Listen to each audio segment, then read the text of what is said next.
Merci d'être connectés aussi nombreux à ce webinaire du transport et de la logistique, spécial Brexit, organisé par Bolloré Logistics.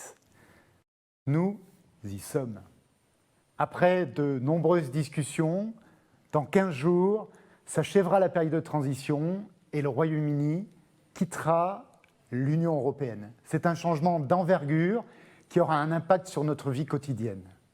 Depuis des décennies, tous les acteurs du commerce, de l'industrie, les transporteurs, les logisticiens étaient habitués à la libre circulation des marchandises au sein de l'Union européenne et spécialement depuis la France, dernière étape avant la traversée de la Manche. Quels seront les changements réels au 1er janvier? Comment s'y préparer? Quel impact sur vos activités import-export? Comment être certain de ne pas interrompre votre supply chain, à pouvoir continuer à commercer avec notre partenaire historique? Vous avez été nombreux ces dernières semaines, ces derniers jours, à nous solliciter pour des conseils et des solutions afin de vous accompagner à traverser cette période qui semble critique. Vous nous avez inspiré cette table ronde entourée d'experts de la douane, du transport et de la logistique. Vous avez la possibilité, via le chat que vous retrouvez sur le côté de votre écran, de poser des questions. Nos experts douane y répondront au fil de la mission et nous consacrerons un temps à la fin de cette émission pour répondre à ces questions. Nous sommes ravis d'accueillir ce soir Muriel Benoît. Muriel Benoît, vous êtes directrice Grand Compte Europe chez Bolloré Logistics. Stéphane Amouche, vous êtes directeur des affaires douanières Group, mais aussi président de la commission douane TLF Overseas. Khalid Alali, chargé des affaires douanières Group, vice-président de la commission affaires internationales et européennes TLF Overseas. Et la société Eurotunnel nous fait le grand plaisir d'être avec nous ce soir autour de la table, en la personne de Christian Dufermont, qui est directeur fret chez Eurotunnel. Nicolas Duval, notre expert douane, répondra aux questions de nos auditeurs et nous aurons la chance d'avoir David Smith qui sera notre voix d'outre-Manche pour donner son point de vue britannique. David Smith, vous êtes CEO Royaume-Uni et Europe du Nord pour Bolloré Logistics. Merci à tous d'être là. Pour commencer, Stéphane Amouche, je me tourne vers vous. Le Brexit a subi de nombreux changements de cap ces dernières semaines. Il semble intéressant de faire un point à date. Où en sommes-nous aujourd'hui? Deal or not deal? Merci Carole. Bonsoir à tous. Effectivement, des péripéties, et nous en avons connu un certain nombre depuis que le Royaume-Uni a décidé de quitter l'Union européenne. Et on ne va pas résumer les 4 années de ces fameuses péripéties en quelques minutes. On va juste peut-être s'intéresser aux quelques derniers événements de ces derniers mois ou de ces derniers jours. Mais la question du deal ou no deal est toujours pendante à l'heure où l'on parle, puisque si l'on fait un point à date, il reste encore dans les négociations des questions qui sont fondamentales. Et d'ailleurs, les négociations ne sont toujours pas rompues, ce qui est un bien. Risque,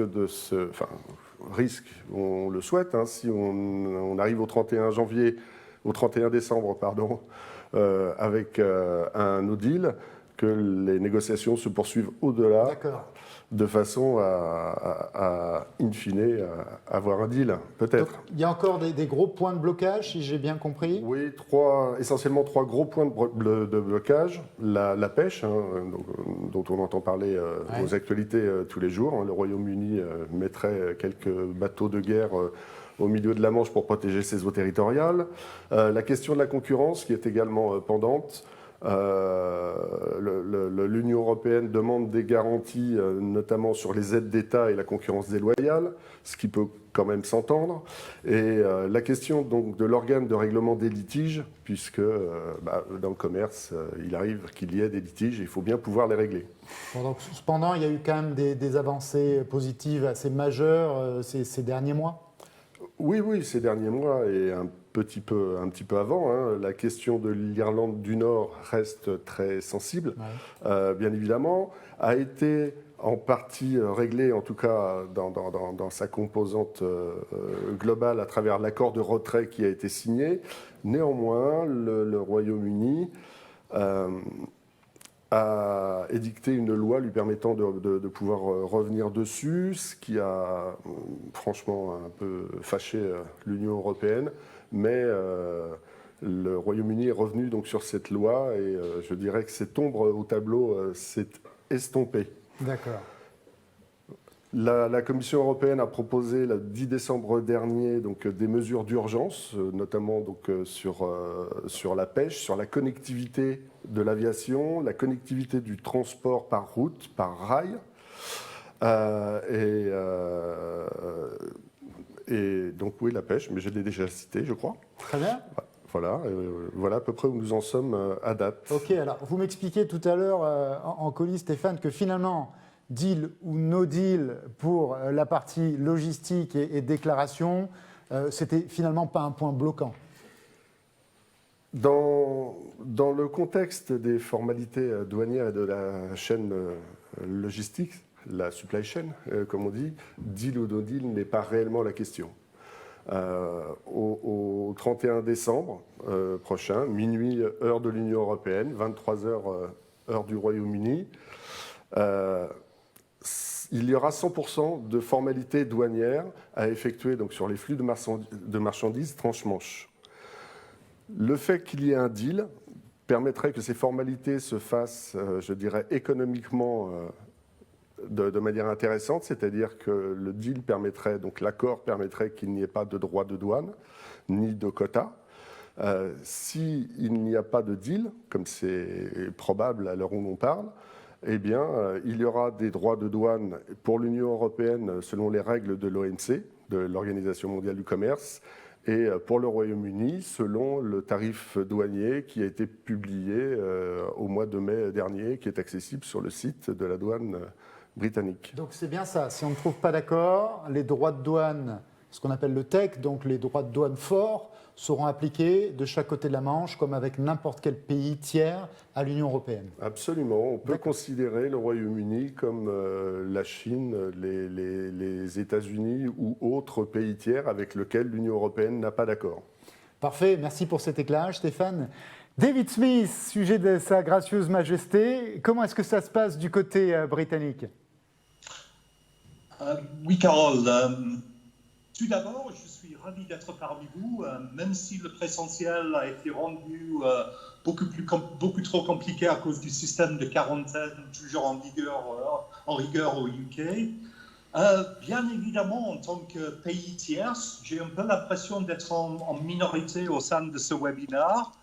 C'est vrai, hélas, que les sujets de Sa Gracieuse Majesté sont plus souvent francophiles que francophones. Mais je tiens quand même à me joindre complètement aux premières remarques de Stéphane. Et je dirais même que presque 5 ans après avoir donné sa voix, le peuple britannique n'est toujours pas convaincu de l'organisation de son destin en dehors de l'Union européenne. Ceci dit, une des ironies du Brexit, c'est que je ne me suis jamais senti aussi proche de mes amis français. Notre histoire commune et la capacité de nos entrepreneurs de faire tourner le monde du commerce fera qu'on saura traverser ce moment de forte perturbation. Quant à vos interlocuteurs britanniques, clients, fournisseurs, partenaires, ils partagent exactement les mêmes inquiétudes que vous. D'autant plus parce qu'on a été nombreux en période Covid à considérer le Brexit comme peut-être un sujet de trop. Mais maintenant, le moment est effectivement venu et de notre côté de la Manche, il y a de véritables soucis, notamment dans les ports clés du pays. Felixstowe, Southampton, London Gateway. Ces ports sont déjà engorgés avec 11 000 TEU de EPI, toujours sur les quais du port de Felixstowe, par exemple.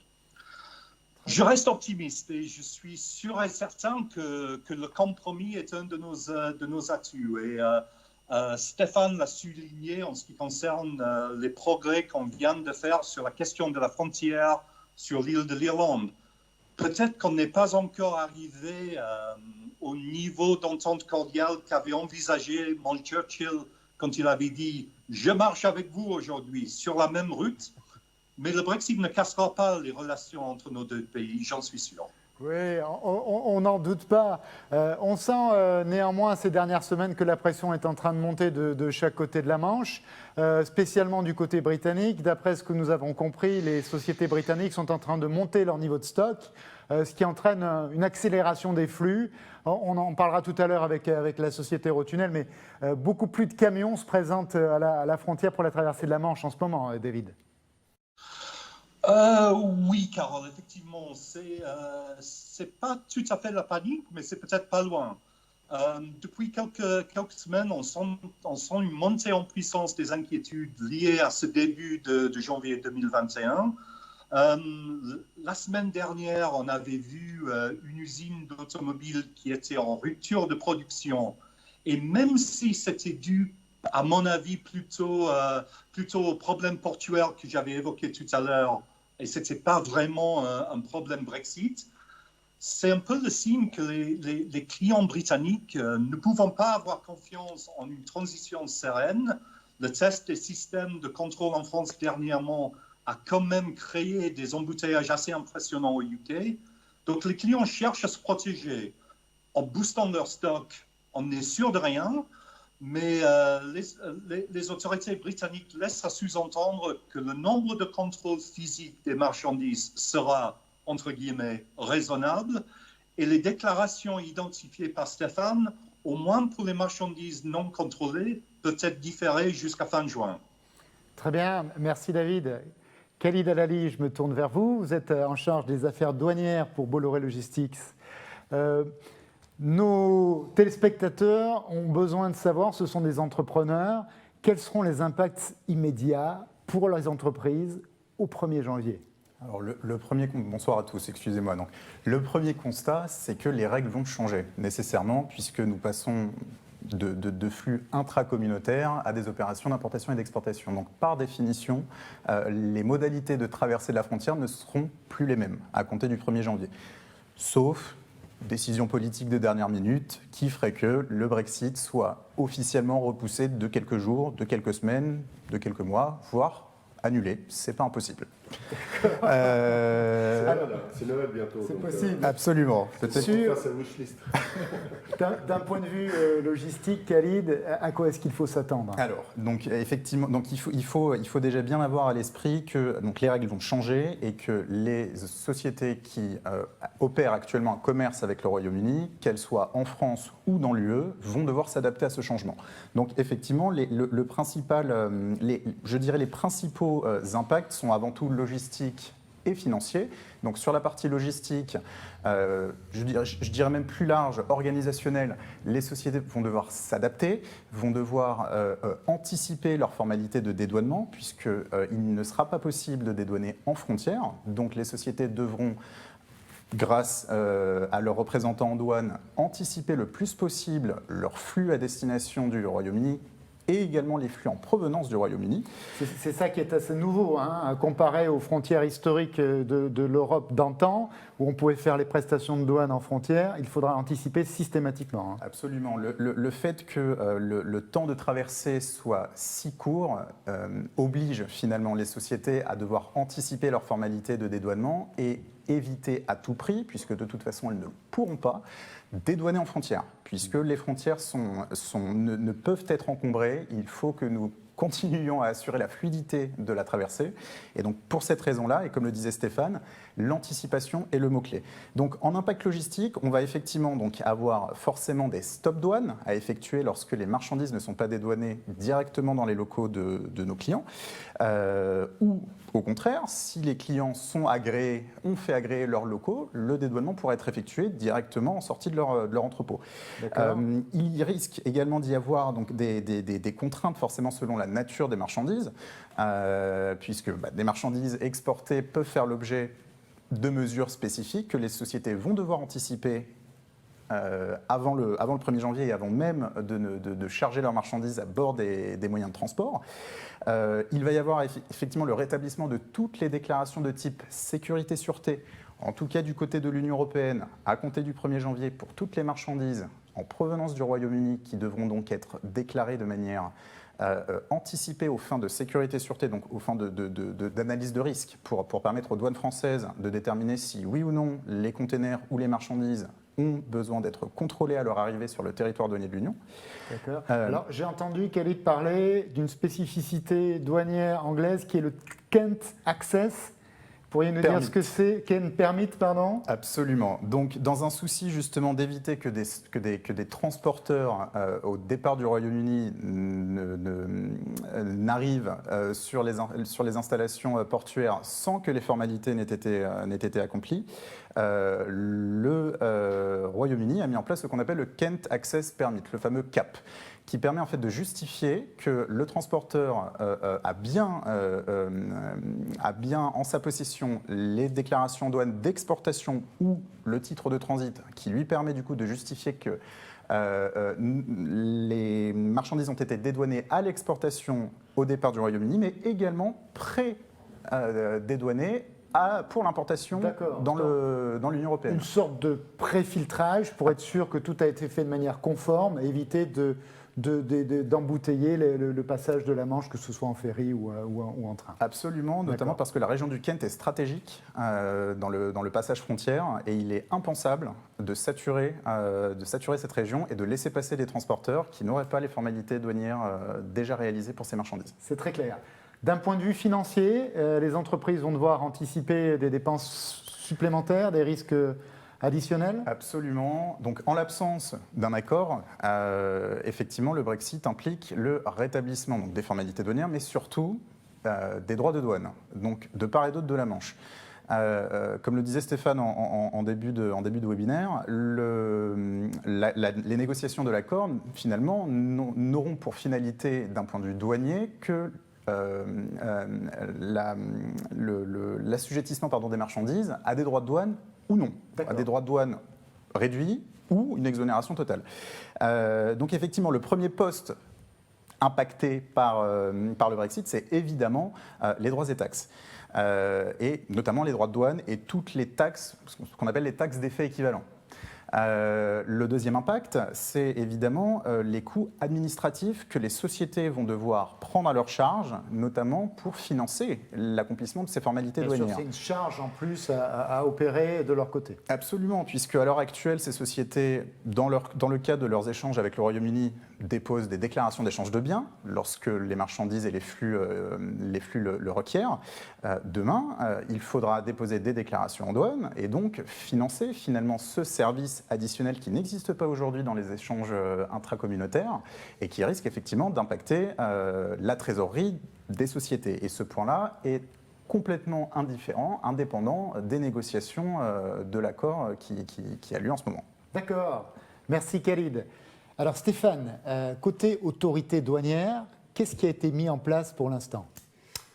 Alors, les autorités douanières, à commencer par les autorités douanières françaises, ont mis en place, depuis, ma foi, très longtemps, en tout cas, ils travaillaient dessus depuis très très longtemps, le concept de la frontière intelligente. Oui. Ce concept, en fait, consiste ni plus ni moins, et vous pouvez le voir sur l'écran, hein, c'est le schéma qui nous a été transmis par l'administration des douanes, reprend bien tout le cycle logistique en fait, de la marchandise, borné par les différentes formalités obligatoires, oui, à commencer par la déclaration en douane. Et quel que soit le sens du flux, il faut anticiper. Et c'est réellement le maître mot, comme on l'a déjà évoqué. L'anticipation de la déclaration en douane est le point de départ de la fluidité du passage de la frontière. Sans cette anticipation, alors on parle de déclaration en douane, mais on va aussi parler de transit, car on a la possibilité et la capacité de faire des déclarations en douane sur des bureaux intérieurs, donc en dehors des points frontières. Comme l'expliquait Khalid, les points frontières, Calais-Tunnel, Ferry, Dunkerque-Ferry, sont absolument prohibés à la déclaration en douane. Donc tout doit se faire en amont. À partir de cette déclaration anticipée ou de ce transit, on peut accéder donc, sur les points frontières et au regard de ce qu'a mis en place le Royaume-Uni avec le CAP, la France est en train de finaliser aussi des zones de stockage pour les camions, donc sur les autoroutes qui accèdent donc, à Calais et Dunkerque.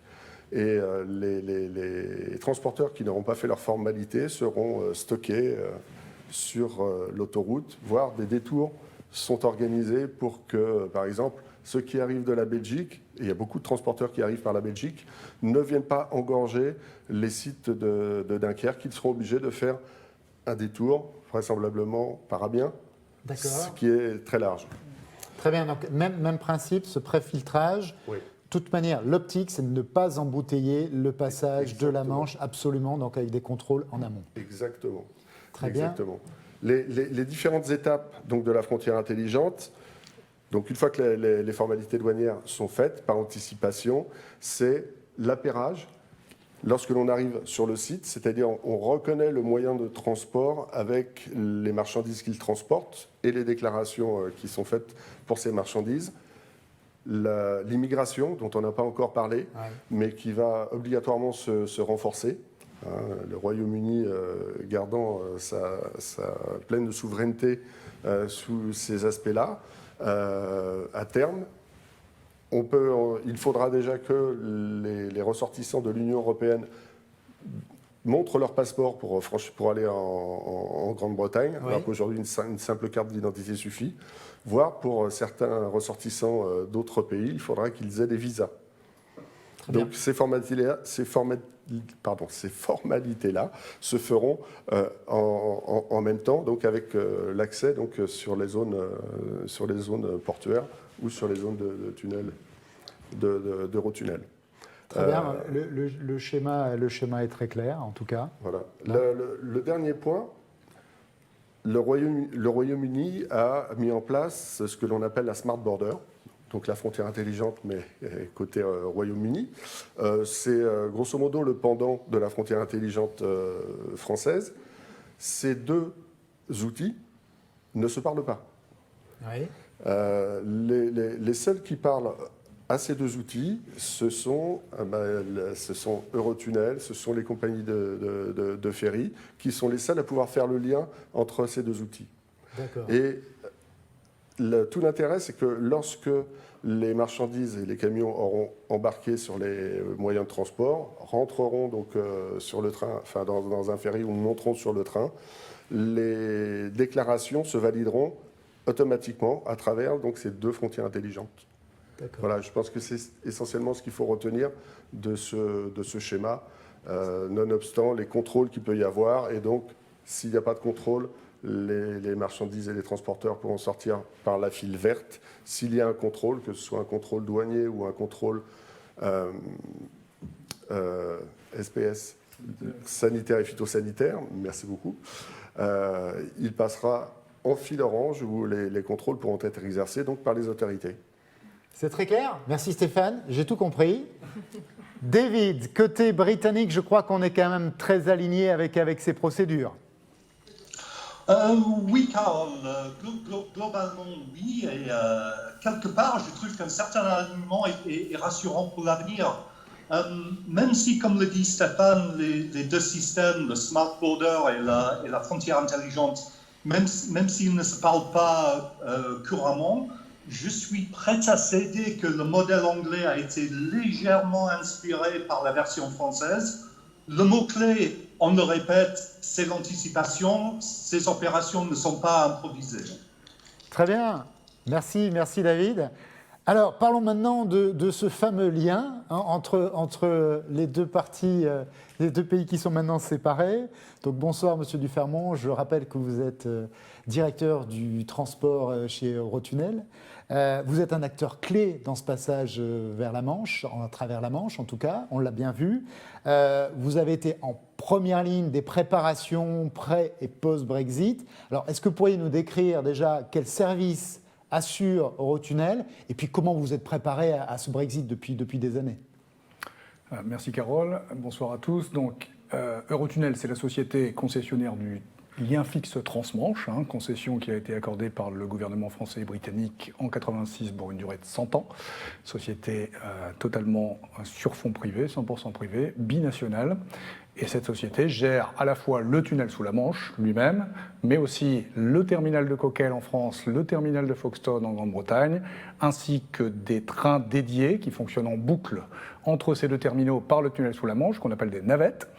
Deux types de navettes, des navettes passagers qui emportent des véhicules de tourisme, et des navettes fret qui emportent des camions qui eux-mêmes transportent des marchandises. Donc deux systèmes parfaitement séparés. D'accord. Donnez-nous un petit peu une idée des volumes, des cadences de passage de camions. Ça, c'est complètement incroyable. Alors déjà pour dire Eurotunnel, une étude a été menée par EY il y a quelques temps pour établir que 26% des marchandises, tous modes confondus, qui traversent la Manche entre le Royaume-Uni et le continent, 26% des échanges sont faits par Eurotunnel aujourd'hui. D'accord. Une valeur totale de 140 milliards d'euros de valeur de marchandises. Donc on est plus qu'un tunnel, on est devenu ce qu'on appelle le lien vital entre le Royaume-Uni et la Grande-Bretagne. En termes de volumétrie, 1 600 000 camions par an franchissent la Manche par Eurotunnel. Ça représente 6 500 à 7 000 camions par jour.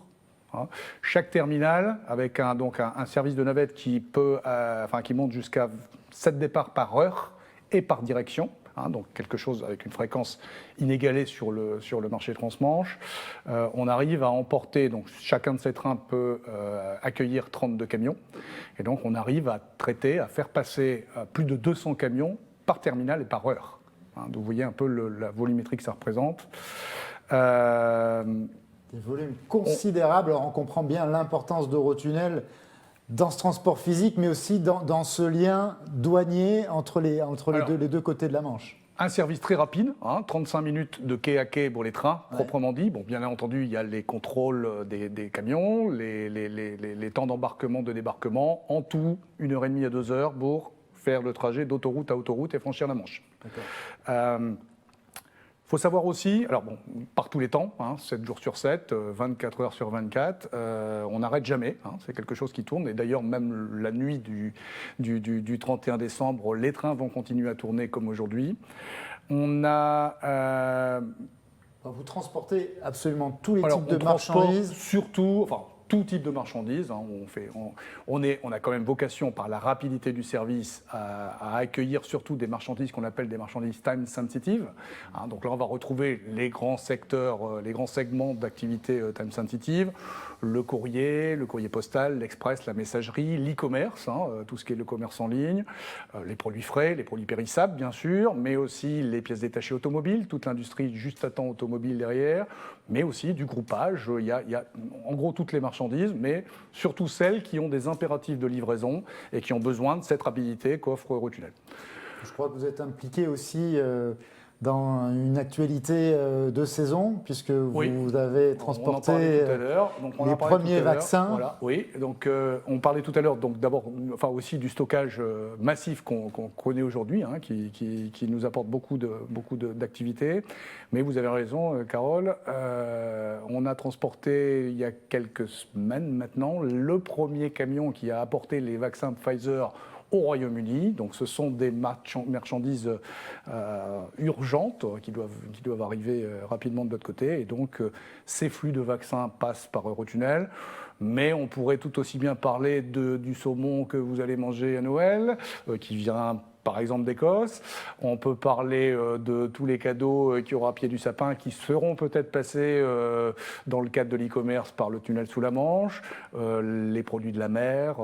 Donc tous ces produits passent par Eurotunnel lorsqu'en général ils ont besoin de rapidité. Alors, je vous propose maintenant d'illustrer vos propos par un film que vous nous avez apporté qui montre justement la préparation d'Eurotunnel à cet enjeu Brexit. Un film tout de suite.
On vient de voir avec ce film illustrer clairement toutes les étapes de la traversée de la Manche et la préparation d'Eurotunnel.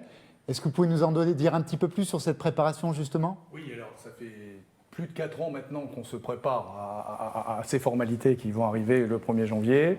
On se prépare en étroite collaboration avec les gouvernements français, britanniques ainsi que leurs équipes. Le mot d'ordre, protéger le passage de la frontière. La fluidité est primordiale. Il faut absolument garder cette fluidité du passage de la frontière. Donc, ça passe par des principes directeurs qui ont régi tous ces travaux qu'on a menés avec ces autorités britanniques et françaises, principalement de la digitalisation, l'usage de technologies modernes, c'est-à-dire échanger de l'information par des moyens numériques, éviter au maximum tout arrêt supplémentaire d'un véhicule au moment du passage dans les terminaux et du passage de la frontière, et s'il y a des inspections ou des contrôles à mener par les autorités, toujours les faire en dehors du flux, le plus déporté possible par rapport au transport des autres camions. Côté britannique, ça se fait à plusieurs kilomètres en dehors du terminal. Ça se fait sur un site qui se trouve à une dizaine de kilomètres près d'Ashford, qui s'appelle Savington, mais pas que, il y aura d'autres sites. Mais en gros, ça ne se fera pas sur le terminal. Côté français, ça se fera sur le terminal, mais en sortie et en dehors de la voie de sortie pour les autres camions. On évite donc, par tous les moyens la perturbation de ce flux ultra important, on vient de le voir. On préserve la fluidité du service à tout prix. C'est très clair. Donc on a investi énormément, on a investi 47 millions d'euros à ce jour, dans des parkings, dans des bâtiments, dans des nouvelles voiries, des nouveaux équipements informatiques, des équipements de saisie de documents. Donc tout ça c'est en place. Alors c'est en place pas juste pour cette fois-ci, puisque vous savez qu'on a déjà connu plusieurs épisodes de ce qui risque d'arriver le 1er janvier, enfin de ce qui va arriver le 1er janvier. En mars, en octobre 2019, on a déjà eu des premières répétitions générales. On a mené depuis, et même avant ça, on était déjà prêt pour ces dates-là, ces échéances-là.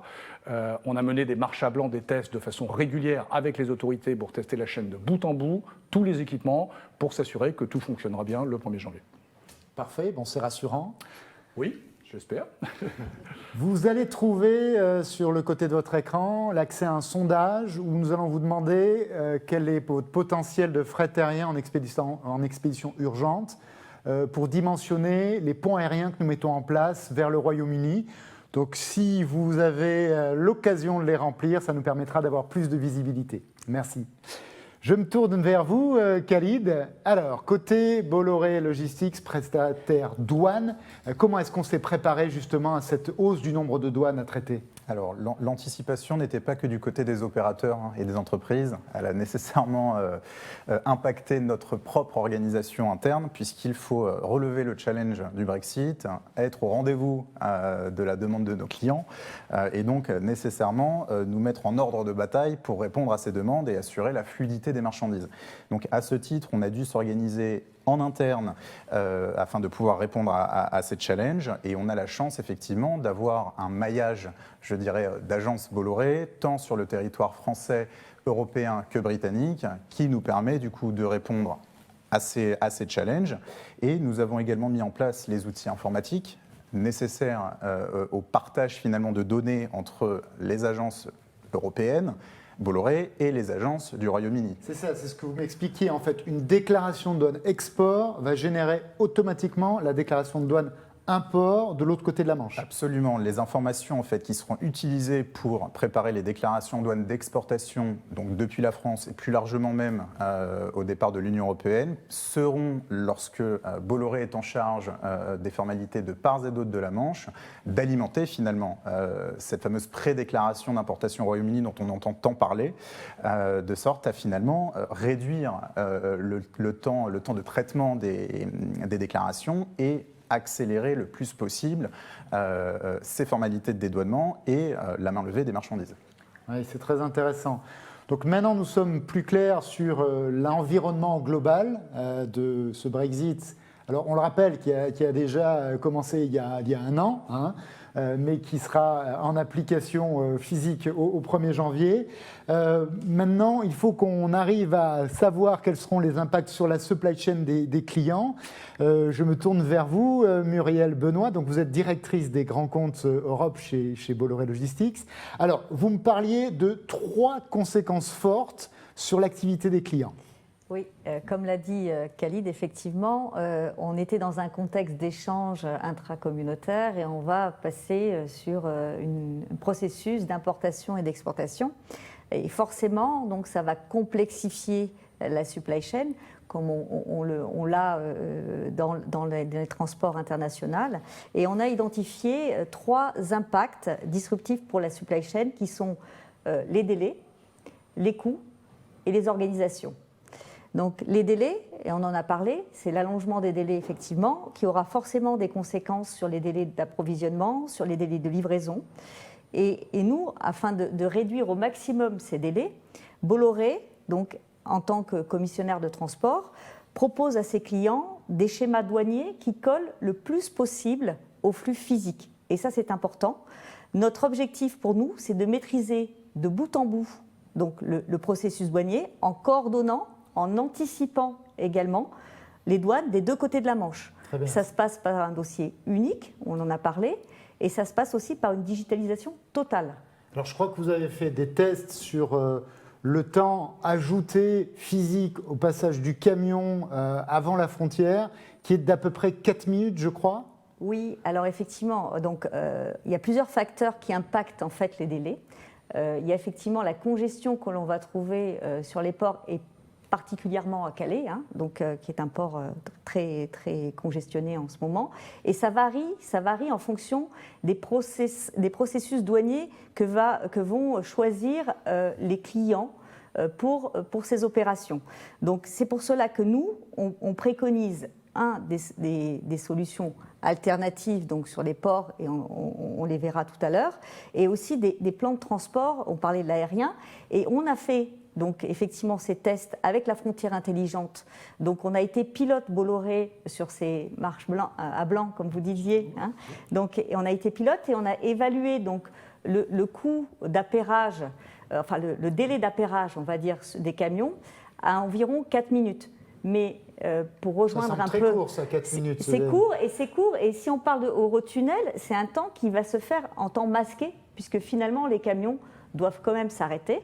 Donc 4 minutes, c'est même, j'allais dire, un temps, si la douane est anticipée, si les camions sont enregistrés, préenregistrés, si on n'a pas de visite douanière, sanitaire, ça pourra même aller à 2 minutes au niveau d'Eurotunnel. Donc non, c'est un temps... Alors après, si on prend toute l'échelle de valeur... Voilà, c'est ça, il va falloir additionner toutes ces opérations supplémentaires. Si on additionne donc à la fois les formalités de douane, les formalités administratives, les stops douane, on a évalué à environ 4 heures l'impact sur les TAT. D'accord. Voilà. On sait que dans certaines industries, 4 heures, ça peut être beaucoup. Oui. Est-ce qu'il y a des moyens encore de compresser ce temps de 4 heures? Oui, il y a des moyens et ça va passer par des processus que les clients, des processus douaniers en fait. Hein. Parce que là aussi, on met en place des solutions concrètes et étudiées pour réduire et pour effectuer donc, les douanes multisites, multiflux et éviter donc l'attente des camions, notamment sur les stops douanes. Donc, comment ça peut se passer? On a 2 options. Soit on intègre les clients dans ce qu'on appelle notre DCN, c'est-à-dire la douane centralisée nationale, Bolloré, et dans ces cas-là, effectivement, vous bénéficiez des simplifications au niveau douanière. Soit on accompagne nos clients à effectuer des formalités in situ dans les usines ou dans les entrepôts pour éviter, effectivement, pour pouvoir anticiper les formalités, anticiper les douanes, ne pas faire attendre les camions et ne pas faire de stop douane, bien sûr, qui sont coûteux pour les entreprises. D'accord. Voilà. Alors, sur les délais, on y voit un peu plus clair. Maintenant, vous parliez de coûts. Alors, il y a ces droits de douane additionnels à payer sur la marchandise, mais pas que. Oui, alors effectivement, on a des délais, et puis je rajouterai aussi les délais sur la gestion administrative, Khalid en a parlé, mais ce n'est pas anodin, parce qu'effectivement, il y a des règlements. On va avoir beaucoup de réglementaires et de conformités à prendre en compte dans les entreprises, et ça aussi, c'est scindé. Les coûts, on a évalué, en fait, on a deux types de coûts. Les coûts directs, donc effectivement, s'il n'y a pas d'accord, il y aura des droits et taxes de douane qui vont être applicables conformément aux règles de l'OMC, et ces droits et taxes de douane, on les a évalués à peu près à 4-5%, en fonction, c'est même une évaluation, Stéphane, plutôt haute, voilà, en fonction, mais c'est maîtrisé et c'est connu. Dans les coûts directs, et qui sont plus difficilement évaluables et maîtrisables, c'est ce que nous, on appelle les coûts liés aux barrières non tarifaires, c'est-à-dire tout ce qui va être certificat, homologation, enfin on parlait de quotas ou des licences qui vont être peut-être mises en place. Et là, effectivement, c'est beaucoup plus difficile à évaluer. Après, on a les coûts, bien sûr, de la prestation douane en elle-même, qui sont des coûts directs. On a les coûts liés à l'avance de trésorerie. Et là, c'est pareil, on accompagne nos clients sur la mise en place, notamment de l'autoliquidation pour l'importation, pour essayer justement de faire en sorte d'amoindrir cette avance de trésorerie. On a après des coûts indirects. Et dès qu'on parle des coûts indirects, j'entendais la semaine dernière le président de la Fédération nationale des transports routiers qui expliquait que l'immobilisation d'un attelage complet, ça équivaut à peu près à 1 minute égale 1 euro. Donc, vous imaginez un peu l'impact. Vu les volumes qui sont concernés, voilà. Ça fait des sommes énormes rapidement. Donc, il faudra quand même s'attendre à une inflation des coûts de transport. Et ça, il faudra le prendre en compte. Il y aura une inflation des coûts de transport. Il y aura forcément des coûts indirects liés à la production administrative des documents d'exportation ou d'importation. Il y aura également des coûts, on parlait du transport, mais il y aura des coûts qui vont impacter le multistop, tout ce qui est donc écart kilométrique pour pouvoir justement aller faire ces multistops si vous prenez cette option-là. On parlait de l'immigration, les chauffeurs. Ça a un coût, tout ça. Donc, il y aura aussi des formalités d'immigration à effectuer. Et puis, les coûts logistiques, parce que, vous en parliez tout à l'heure, les clients vont, et surtout les clients qui sont sur une supply chain, on va dire, de très short en termes de délai, il va falloir mettre en place des stocks de sécurité ou des stocks tampons. Et ça, forcément, ça a un coût. Ou même certains, on a été questionné par certains clients qui envisagent aussi des relocalisations de stocks. Et donc là aussi, il y aura un coût. Et enfin, le dernier point, c'est le coût au niveau des opérations en elles-mêmes, puisque là, c'est pareil. On travaille avec les clients et on a accompagné plusieurs de nos grands comptes justement dans l'analyse de leur exposition aux impacts du Brexit. Et on essaye de trouver les solutions qui sont les plus adaptées au niveau de leurs organisations parce que ce n'est pas anodin et bien sûr les moins risquées. Voilà. Merci Muriel. Donc les entreprises s'y préparent avec les différents reports qu'on a eus, des mises en place qui doivent être faites. Khalid, est-ce que vous pourriez nous rappeler les fondamentaux des entreprises? Qu'est-ce qui doit attirer leur attention sur ce qui doit être mis en place pour être prêt au 1er janvier? Alors, effectivement, il y a des impératifs, il y a des impondérables, il y a des étapes à suivre pour se préparer au Brexit. La première étape pour toutes les sociétés concernées est de s'assurer qu'elles sont en mesure de pouvoir effectuer des formalités douanières. Ça implique donc nécessairement qu'elles soient identifiées aux yeux des douanes comme étant des opérateurs du commerce international. Alors, est-ce que c'est cette fameuse registre EORI dont on parle? Absolument. En fait, le numéro EORI est tout simplement le numéro d'identification douanière de toutes les sociétés et qui permet donc d'être identifié aux yeux des douanes comme un opérateur du commerce international. Sans numéro d'EORI, il n'est pas possible d'effectuer des formalités de dédouanement puisque les formalités de dédouanement sont effectuées au nom des sociétés concernées et donc ces sociétés sont identifiées par ce numéro EORI. Donc pas de numéro EORI, pas de dédouanement. Et les sociétés françaises qui, à l'heure actuelle, ont un numéro EORI français, donc le conserveront, et ce numéro EORI sera applicable dans toute l'Union européenne. En revanche, si ces sociétés françaises sont amenées à devoir agir en qualité d'importateurs au Royaume-Uni, elles devront obligatoirement déposer une demande de numéro EORI au format GB, puisque tous les numéros EORI qui ont été délivrés dans l'Union européenne cesseront d'être valables au Royaume-Uni et vice-versa. D'accord. Donc, un prérequis extrêmement important.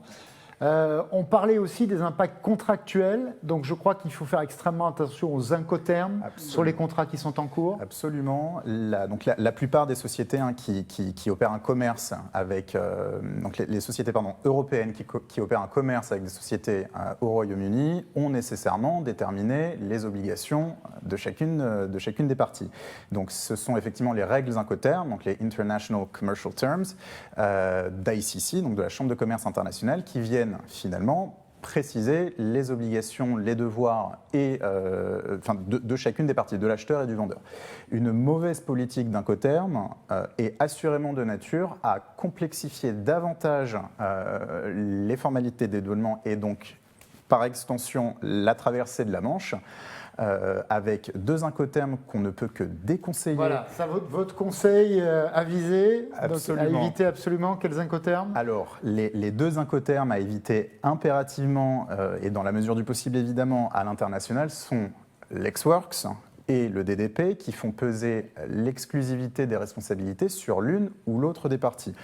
Une société française qui a un contrat à signer avec une société britannique avec un incoterm DDP, si cet incoterm est suivi à la lettre, implique que la société française agira de manière cumulative en qualité d'exportateur au départ de France, mais également d'importateur au Royaume-Uni. Et l'importation au Royaume-Uni au nom d'une société française va nécessiter l'obtention d'un numéro EORI GB dont on parlait tout à l'heure. Absolument par cette société française, mais va également avoir des impacts d'un point de vue fiscal, puisque l'importation étant une opération qui nécessite l'acquittement d'une TVA, ces sociétés françaises, si elles ne sont pas identifiées à la TVA au Royaume-Uni, risquent d'avoir quelques petites problématiques pour récupérer cette TVA qu'elles auront acquittée lors du dédouanement. Alors il y a quelque chose de nouveau avec ces nouvelles règles, justement, c'est l'origine des produits dont on ne se souciait pas dans la libre circulation.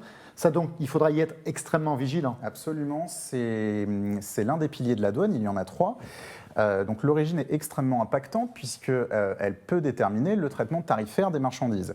Par ailleurs, pour les sociétés françaises qui exportent des marchandises au départ de l'UE, qui incorporent en leur sein des matières premières du Royaume-Uni, peuvent faire vouloir bénéficier à leurs clients à destination, dans le cadre d'un accord qui a été signé entre l'UE et le pays de destination, une préférence tarifaire.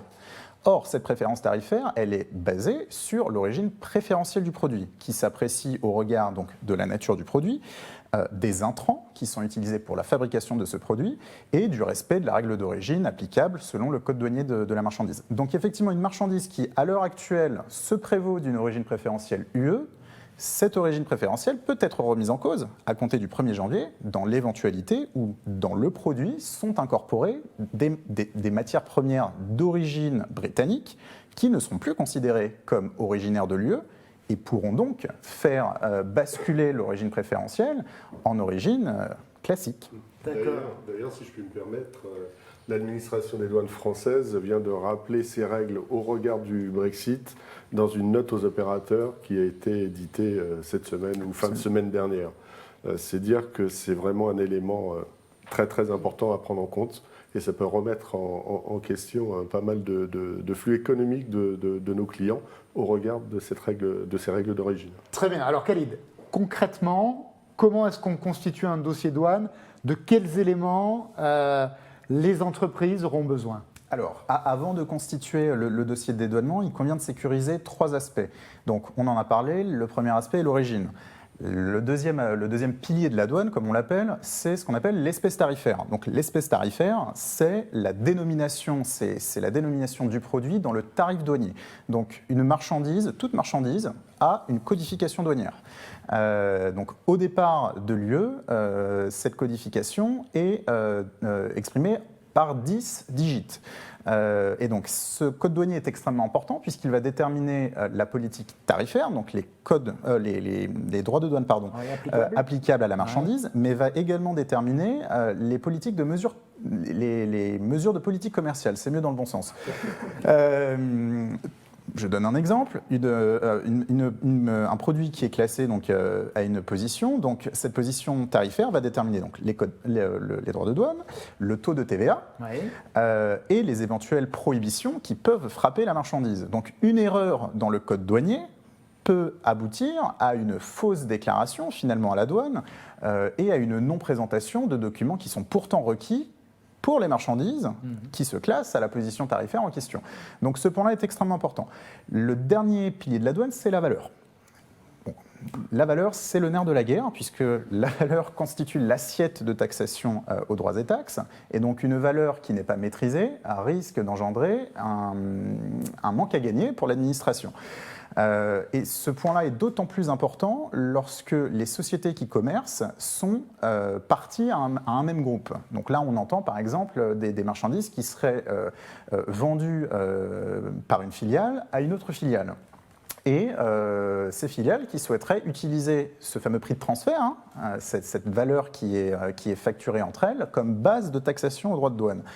Le point important pour ces sociétés-là, qui sont concernées par du commerce intercompagnie, donc interco, c'est de s'assurer que la valeur qui a été déterminée pour les marchandises qui sont échangées entre elles n'est pas minorée et qu'elle respecte bien les principes de libre concurrence, grosso modo, que cette valeur soit exactement la même que si les deux parties à l'opération n'étaient pas liées entre elles. Donc c'est un point important également de vérifier que les valeurs en douane ne sont pas minorées, ne sont pas bidonnées, et d'autant plus pour les sociétés qui sont liées entre elles. Très bien. Donc on revient sur la constitution du dossier. Exactement. Ce qui nous amène donc à la constitution du dossier. Donc un dossier de dédouanement est composé à minima des documents suivants. Donc la facture commerciale, si effectivement il y a une vente, ou à minima une facture pour douane, lorsqu'il n'y a pas de transaction commerciale entre les deux parties, qui devra donc indiquer évidemment la désignation des marchandises, il faut qu'on sache de quoi on parle, la position tarifaire, comme on l'a dit, l'origine des produits, l'identité des parties, mais également des mentions obligatoires qui vont changer eu égard au Brexit. Puisque, comme le disait Muriel il y a quelques minutes, nous passons donc d'opérations intracommunautaires à des opérations d'import-export, et donc les règles en matière d'exonération de TVA ne sont plus les mêmes. On n'exonère plus la TVA au titre de la livraison intracommunautaire, on l'exonère au titre de l'exportation en dehors du territoire douanier. Donc tous les articles, toutes les mentions obligatoires qui sont apposées sur ces factures pour justifier la raison pour laquelle de la TVA n'a pas été appliquée doivent être revues. C'est extrêmement important. Donc ça, c'est la facture commerciale. Nous avons ensuite la liste de colisage qui va déterminer la manière dont les marchandises ont été conditionnées. La liste de colisage étant obligatoire puisque ces informations sont reprises dans les déclarations en douane. Nous avons également, donc, selon la nature des marchandises, une nécessité de présenter des documents, ce qu'on appelle des documents d'ordre public, des DOP. Donc les DOP sont des documents qui permettent de lever les restrictions ou les prohibitions pouvant frapper des marchandises. Donc Muriel en parlait tout à l'heure. On a donc les fameuses licences, si les produits sont assujettis à une réglementation particulière, du bien double usage, du matériel de guerre, si c'est des produits qui sont concernés par la Convention de Washington, donc les produits CITES, pour les échanges de produits élaborés à partir d'espèces de faune et de flore protégées. Nous avons également la nécessité donc, de produire un document de transport valorisé, puisque les frais de transport entrent dans l'assiette. Absolument. Absolument. Et évidemment, nous travaillons pour le compte de sociétés, donc il nous faut savoir quel traitement douanier réservé aux marchandises qu'elles nous demandent de transporter. Est-ce qu'on est sur de l'importation temporaire, définitive? Est-ce que ces opérations s'inscrivent dans le cadre de réparation, de prêt, de vente, de dons, tous ces éléments qui vont déterminer la manière dont les marchandises vont être dédouanées auprès des douanes. Et enfin, évidemment, en notre qualité de prestataire, il nous faudra les mandats nous autorisant à dédouaner pour le compte de ces sociétés, puisque les déclarations sont faites en leur nom. Très bien, c'est limpide. Merci Khalid. David, je me tourne vers vous. Est-ce qu'il y a des nuances d'application côté britannique pour ces dossiers douaniers? En général, non, Carole. Je pense que les bons conseils compréhensifs de Khalid s'appliquent des deux côtés de la Manche. Un dossier de dédouanement va se construire de plus ou moins la même manière. Pour moi, l'essentiel, encore une fois, c'est bien vérifier auprès de vos interlocuteurs britanniques que vous avez vraiment une solution fiable en end-to-end. Parfait. Donc, on a bien compris qu'un des points clés est réellement l'anticipation. Maintenant, nous allons faire le tour des solutions opérationnelles que l'on propose justement pour accompagner les clients à travers ce Brexit. Pour Eurotunnel, donc on a vu que vous faisiez vraiment le lien entre les deux côtés de la Manche d'un point de vue douanier et d'un point de vue transfert des flux. Quelles sont vos solutions techniques opérationnelles ? Alors, tout d'abord, la solution est double chez Eurotunnel. On a la frontière intelligente dont on parlait tout à l'heure, que je vais réexpliquer rapidement, et une autre solution qui s'appelle l'Eurotunnel Border Pass. Alors, ce qu'il faut savoir, c'est que tous les documents douaniers, donc les déclarations douanières, donnent lieu à l'émission d'un document douanier qui comportera un code barre. On est en train de parler de déclaration export, de déclaration de pré-déclaration import, de TAD, de documents de transit. Tous ces documents, et même d'ailleurs le GMR britannique, aura un code barre sur le document. D'accord. Lorsque le chauffeur arrive sur le terminal, dans le cadre de la frontière intelligente, sans rien avoir envoyé à l'avance, le chauffeur présentera ses documents douaniers avec ses codes barres, restera dans son camion, un agent d'Eurotunnel ira vers lui demandera de présenter ses documents, et l'agent d'Eurotunnel va scanner, avec un dispositif mobile de type smartphone, les codes barres présentés par le chauffeur. Ces codes barres seront associés à l'immatriculation du camion qui aura été saisi, identifié automatiquement à l'entrée du camion sur le terminal, et ce couple, ce qu'on appelle l'appairage de ces informations, sera envoyé aux autorités britanniques et françaises dans le cadre de l'import et de l'export pour que tous aient accès à ces informations. Précisons que c'est le code barre que nous scannons, pas le document. Le document n'est pas scanné, c'est uniquement le code barre qui est scanné. Et ce code barre ne nécessite pas nécessairement d'avoir un document papier physiquement. Ça peut être un écran de smartphone ou une tablette qui présente le code barre douanier. Ça nous suffit à partir du moment où on sait le scanner. D'accord, on peut digitaliser donc cette partie de l'opération. Totalement. Et donc ça, c'est la partie, c'est la première option, l'option frontière intelligente, arrivée spontanée du chauffeur, présente ses documents, on les scanne, on les envoie. L'Eurotunnel Border Pass, c'est une solution complémentaire au choix du transporteur, s'il le souhaite, de pouvoir nous envoyer ces codes barres douaniers, ces informations douanières à l'avance, avec le camion dans lequel ces marchandises seront présentes, de sorte que lorsque le camion se présente du terminal, il est identifié automatiquement par son immatriculation.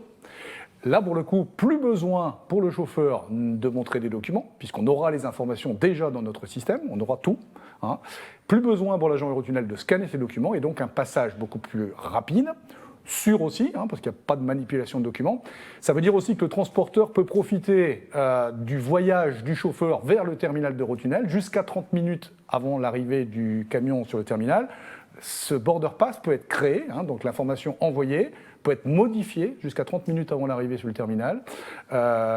Et donc, c'est quelque chose qui permet aussi au transporteur d'éviter de devoir trop se reposer sur son chauffeur, notamment avec les problèmes de langue, par exemple. Vous savez que beaucoup de chauffeurs routiers ne parlent pas forcément l'anglais ou le français. Et donc, c'est une solution complémentaire que nous proposons chez Eurotunnel. Une fois cette saisie d'informations, donc dans ces deux dispositifs, l'objectif est de collecter l'information et de la transmettre aux autorités.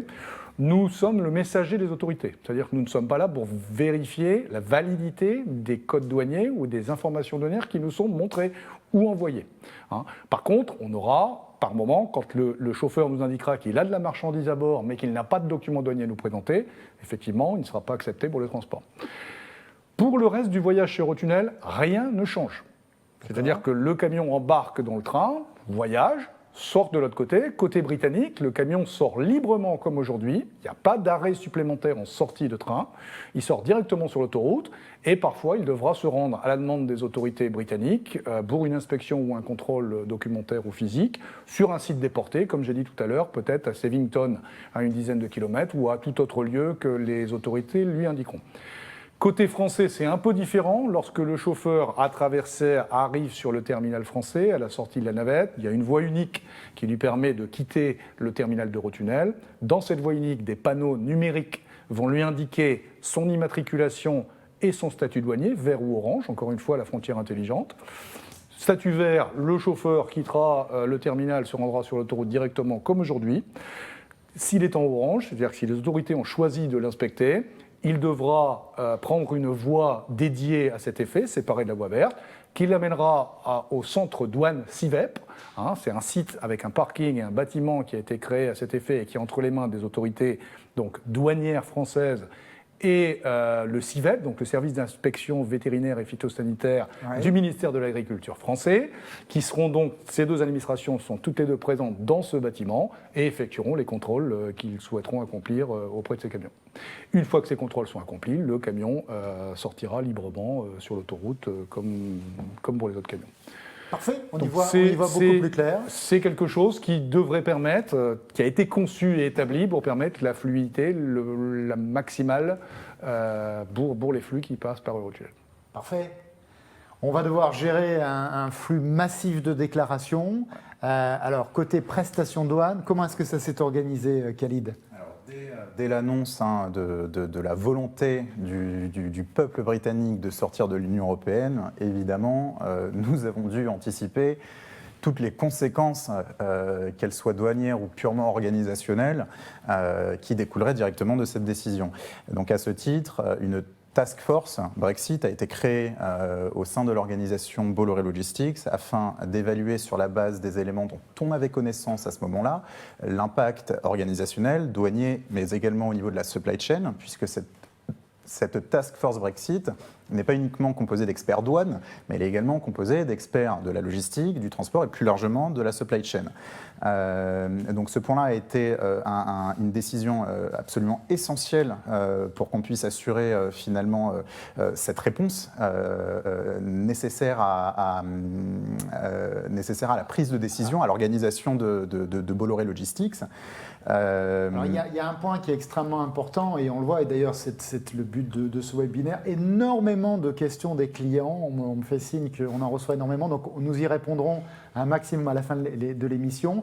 Et alors justement, vous êtes sollicité par toutes les entreprises, comment est-ce que vous êtes organisé pour leur répondre ? Alors il y a une réelle mobilisation, je dirais, des expertises au sein de Bolloré afin de pouvoir répondre à la demande tout à fait légitime de ces sociétés.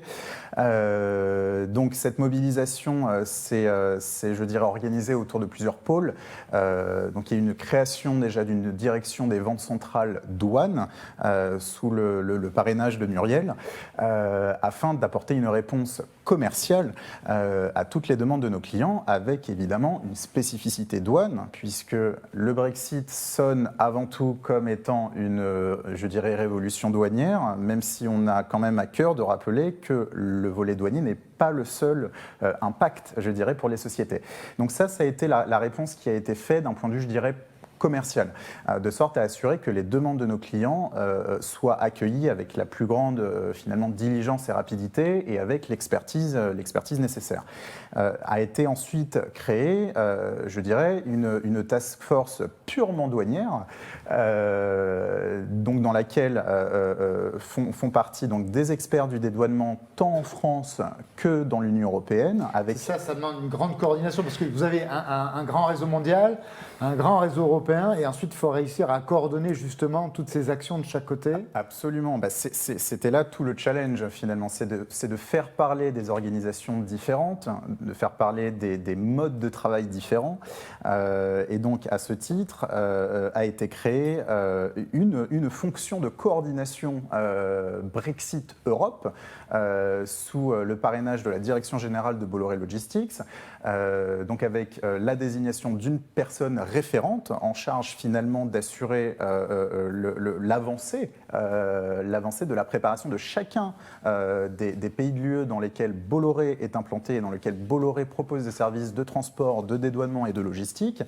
et s'assurer évidemment que ces process parlent entre eux, de sorte à assurer une fluidité absolument parfaite, puisqu'on n'a pas le droit à l'erreur finalement, une coordination parfaite entre tous ces intervenants au sein de notre organisation interne. Donc ce sujet est suivi de très près par notre direction générale qui organise à ce titre régulièrement ce qu'on appelle des steering committees, donc qui sont grosso modo des comités dans lesquels sont invités les directeurs des différentes zones Europe concernées par le Brexit et qui briefent finalement la direction générale sur les avancées organisationnelles sur leur périmètre respectif, de sorte à permettre finalement de nous assurer que tout le monde sera prêt au même moment. D'accord, c'est rassurant. David, je me tourne vers vous. Alors, quelle organisation spécifique douane a été mise en place côté britannique ? Oui, Carole. Quel que soit le niveau de préparation individuelle, je pense quand même que c'est impossible de sous-estimer le risque de perturbation dans la supply chain. C'est un peu délicat pour moi de le dire. En tant qu'Anglais, je dois me considérer quand même un tout petit peu coupable, mais je tiens quand même à vous rassurer, à titre personnel, j'avais voté pour rester au sein de l'Union européenne. Mais pour autant que ce joli voyage de Brexit a débuté au UK, ça reste tout de même un problème à résoudre des deux côtés. Il ne suffira pas d'être prêt en France, mais de ne pas être prêt au UK. Donc Bolloré Logistics UK a triplé son nombre de déclarants en douane et a établi des Brexit Control Towers à Liverpool, à Manchester et à Glasgow. L'idée, c'est que depuis ces 3 sites, on peut traiter toutes les opérations douanières. Pour les flux maritimes, on est badgé dans un grand nombre des ports, les ports connus et les ports un peu plus exotiques. Et quant aux flux aériens, on est bien implanté dans les principaux aéroports. La task force dont on a parlé a réuni les équipes de Bolloré Logistics UK et Bolloré Logistics France. Ceci dit, je suis sûr et certain qu'il y aura des tensions, des difficultés à confronter. Le temps est court, les ressources ne sont pas infinies, mais on vous accompagnera, on trouvera des solutions, même si je tente ma chance devant cette importante assemblée française en vous conseillant et en vous demandant un certain sang-froid britannique. Merci David. Il est maintenant temps d'adresser les problématiques beaucoup plus transport, parce qu'évidemment, on l'a compris, ce sont des enjeux douaniers, mais pas uniquement. Donc Muriel, je crois que vous avez travaillé sur des plans de transport alternatifs, des ports alternatifs pour bien assurer la continuité de ces échanges. Oui. Alors, je ne sais pas si vous avez accès normalement à une carte des ports français. Donc, effectivement, on travaille sur des ports alternatifs un peu à Calais pour proposer aussi des solutions sur des ports qui seront moins congestionnés. On a des solutions sur les ports normands, comme Ouistreham ou Dieppe. On a des solutions sur les ports aussi du nord de la Bretagne, comme Saint-Malo. On a également des solutions sur les ports comme Dunkerque, je vous expliquerai un peu aussi des solutions en short sea. Et on a également, il ne faut pas oublier, les ports du Benelux, qui sont aussi très impliqués sur le Brexit, et donc avec aussi des opportunités, des services importants sur Anvers notamment. Il y a 9 ports anglais qui sont reliés avec Anvers ou avec Zeebrugge pour la partie route. Donc il ne faut pas oublier aussi les ports du Benelux. On a un partenariat fort avec Brittany Ferries, avec Eurotunnel, pour une assistance. Donc une assistance sur un service permanent, quels que soient les horaires, et ça c'est important, puisque donc voilà, on sait qu'on peut compter sur ces partenaires pour nous accompagner sur ce Brexit. Et puis on propose donc des solutions maritimes en short sea, Alors, effectivement, des solutions au départ de Dunkerque, mais également, vous avez des solutions au départ du Havre. Aropa a mis en ligne des schedules que vous pouvez consulter sur le site d'Aropa. Vous avez tous les départs. Vous avez aussi un site internet qu'on vous mettra. On vous mettra tous les liens sur notre site pour que vous puissiez avoir accès à tous les schedules proposés. Donc, concernant le short sea, il faut savoir que le short sea, les solutions qui sont proposées, touche l'ensemble des types de marchandises. Vous avez du 40 pieds, du 45 pieds, mais vous avez également du reefer. Donc, vous avez une palette importante au niveau des services. Alors, un des autres volets aussi, c'est l'aérien. Oui. Pas de chance, plus de Oui. compagnies qui volent Oui.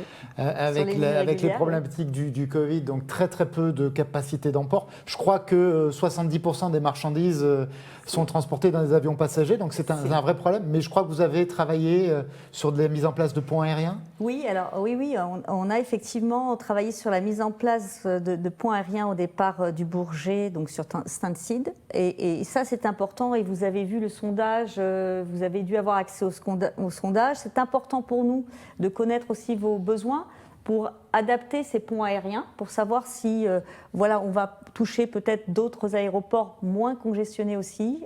Et donc, on a besoin d'avoir ces informations pour construire en fait le produit. Mais aujourd'hui, il y a une offre effectivement qui existe au départ du Bourget. D'accord, avec des solutions très évolutives en fonction de la situation, ça on l'a bien compris.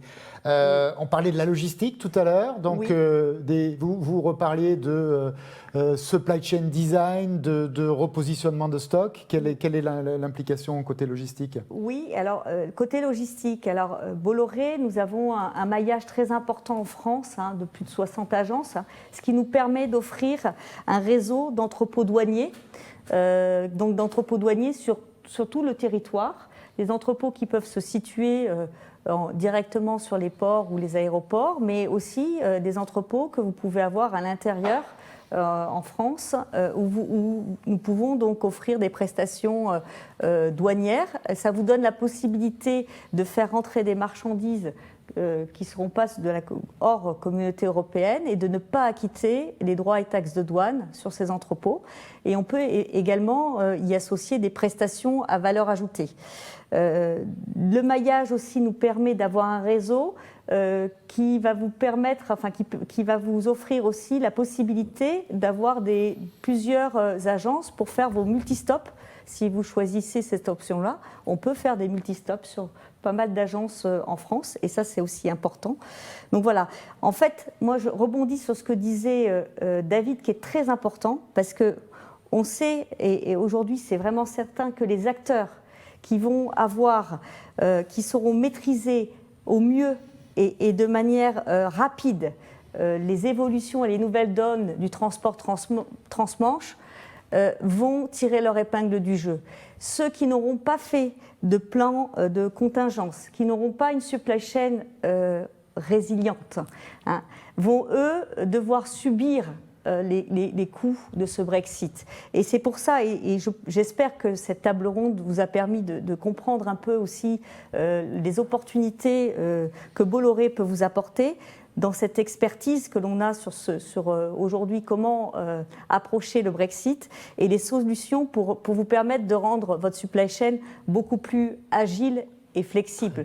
Et surtout, ne tardez pas trop. Parce que, voilà, c'est ce que je veux dire, parce que Merci. Il faut anticiper. L'anticipation. Merci Muriel. Alors, nous avons reçu énormément de questions. Nous allons nous connecter maintenant avec Nicolas Duval, notre expert douane. Alors, on n'aura malheureusement pas la possibilité d'y répondre à l'intégralité, mais on va en prendre quelques-unes à l'antenne.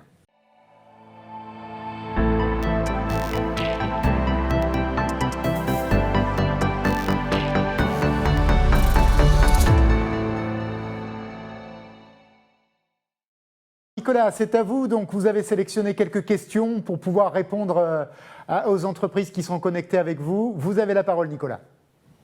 En effet, on a eu de très nombreuses questions. Alors, on va commencer par une première question qui consiste à dire est-ce qu'un chauffeur peut changer de point frontière, de point de sortie au dernier moment? C'est-à-dire, Le chauffeur avait prévu de se rendre en Angleterre via une compagnie de ferry, mais au dernier moment, il change et décide d'avoir recours au service d'Eurotunnel. Alors, cette question peut être répondue par Monsieur Dufermont. Oui, alors très clairement, le principe de frontière intelligente dès le départ a pris en compte le fait que sur les liaisons courtes transmanche, donc entre Calais, Dunkerque et Eurotunnel, cette flexibilité devait être préservée. Aujourd'hui, il peut y avoir une tempête sur la Manche qui fait que des camions qui étaient prévus de passer à Calais ou à Dunkerque veuillent se tourner vers Eurotunnel. Pour d'autres raisons, ça peut être dans l'autre sens. Les documents douaniers proprement dits ne prévoient pas, n'inscrivent pas la ligne qui est utilisée, l'opérateur qui est utilisé. Et donc le chauffeur qui a son document douanier pourra le faire scanner chez Eurotunnel, comme il pourra le faire scanner de la même façon au port de Calais ou au port de Dunkerque, s'il souhaite changer d'opérateur à la dernière minute. Très bien, ça amène de la souplesse. Exactement. Nicolas, Si je peux apporter une petite précision d'un point de vue réglementaire. Effectivement, et notamment pour le transit où est prévu le point de sortie, dans son système informatique, la frontière intelligente, la douane a prévu de faire ces switches en automatique, en fait. Normalement, dans un cas normal, avec n'importe quelle autre frontière, il faut demander le détournement. Or, dans le cadre spécifique des systèmes informatiques frontières intelligentes, ce détournement de point de sortie se fera automatiquement. d'accord, plus de souplesse. Nicolas, une autre question. Oui, j'ai eu aussi également une question très intéressante sur les déclarations sommaires d'entrée. Alors, qu'est-ce qu'une déclaration sommaire d'entrée? C'est une déclaration de sûreté qui doit être déposée avant l'arrivée de la marchandise sur le territoire de l'Union européenne. Donc, on parle de 1 heure avant l'arrivée pour tout ce qui est transmanche et 2 heures avant l'arrivée pour le ferry. Donc cette déclaration de sûreté, elle doit être faite absolument par le transporteur. Et si jamais il ne la fait pas, donc il ne la fait pas dans les temps ou elle est incomplète, le moyen de transport sera automatiquement basculé dans la file orange. Donc c'est très important d'y penser, et d'autant plus que l'absence de cette déclaration sera constitutif d'une infraction. Il faut savoir aussi qu'à l'entrée au Royaume-Uni, cette déclaration ne sera exigible qu'à partir de juillet 2021. Donc ça concerne pour l'instant uniquement les importations en Union européenne. Très bien. Merci Nicolas. Est-ce que vous avez une autre question que vous souhaitez partager et y répondre surtout? Une autre question également très intéressante concerne la représentation fiscale. Pour tous nos clients qui malheureusement n'ont pas pu changer leurs incoterms mais vont devoir être portés importateurs au Royaume-Uni. Il faut savoir qu'ils seront dispensés de cette représentation fiscale car le Royaume-Uni fait partie de nos pays partenaires où la représentation fiscale n'est pas nécessaire. Donc en cas d'opération taxable, non. La société française pourra s'immatriculer à la TVA britannique pour obtenir des facilités en matière de TVA. Merci Nicolas. Une autre question? Alors, également une autre question, notamment sur tout ce qui est douane à faire dans les locaux, donc de l'importateur ou de l'exportateur, ce qu'on appelle les douanes à domicile. Comment faire pour agréer mes locaux? Alors, pour faire agréer les locaux à l'export, c'est très simple. Une simple demande à la douane accompagnée d'un plan des locaux est suffisant. À l'import, en revanche, c'est un petit peu plus compliqué puisqu'il va falloir mettre en place une zone de dépôt temporaire, ce qui implique de demander aux douanes une autorisation. Il faut savoir également qu'en cas d'émission de train transit à partir des locaux ou de réception de marchandises sous transit, il faudra également prévoir un agrément d'expéditeur et ou de destinataire agréé. Très bien. Nicolas, on a le temps pour une dernière question. Alors, on a eu aussi des questions pour toutes les formalités avec l'Irlande du Sud, donc la République d'Irlande. Il faut savoir que la République d'Irlande ne fait pas partie du Royaume-Uni et qu'elle reste bien dans l'Union européenne. Donc on va continuer d'appliquer les mêmes règles qu'avec les autres pays de l'Union européenne. Et donc en cas de passage par la Grande-Bretagne pour rejoindre la République d'Irlande, il faudra mettre la marchandise sous transit, donc soit transit de l'Union si la marchandise a le statut de marchandise de l'Union, soit un transit T1 pour une marchandise qui n'aura pas le statut de l'Union. Merci beaucoup pour ces éclairages, Nicolas. Nous n'avons matériellement pas le temps de répondre à toutes vos questions. Nous y répondrons dans le FAQ que vous retrouverez sur notre site web. Notre web table ronde s'achève. Nous vous remercions de l'avoir suivi aussi nombreux. Merci à nos experts. Merci à Eurotunnel d'avoir été parmi nous et ces éclairages judicieux. Nous espérons que vous avez trouvé des réponses à beaucoup de vos questions. Ce qu'il faut retenir, c'est qu'au 1er janvier, quelle que soit l'issue des négociations, c'est la fin de la libre circulation des marchandises entre le Royaume-Uni et l'Union européenne. Des déclarations de douane doivent être faites systématiquement. Il faudra donc anticiper des délais et des coûts supplémentaires. Vous pouvez vous connecter sur le site de bolloré.com, vous trouverez une page spécifique Brexit, le FAQ dont je vous parlais, mais aussi des fiches pratiques, un podcast qui a été fait sur le Brexit justement. Portez-vous bien, passez de bonnes fêtes en famille. Nous serons très heureux de vous retrouver dans cette année 2021 post-Brexit qui s'annonce riche en actualité. Merci à tous. Merci. Merci à vous.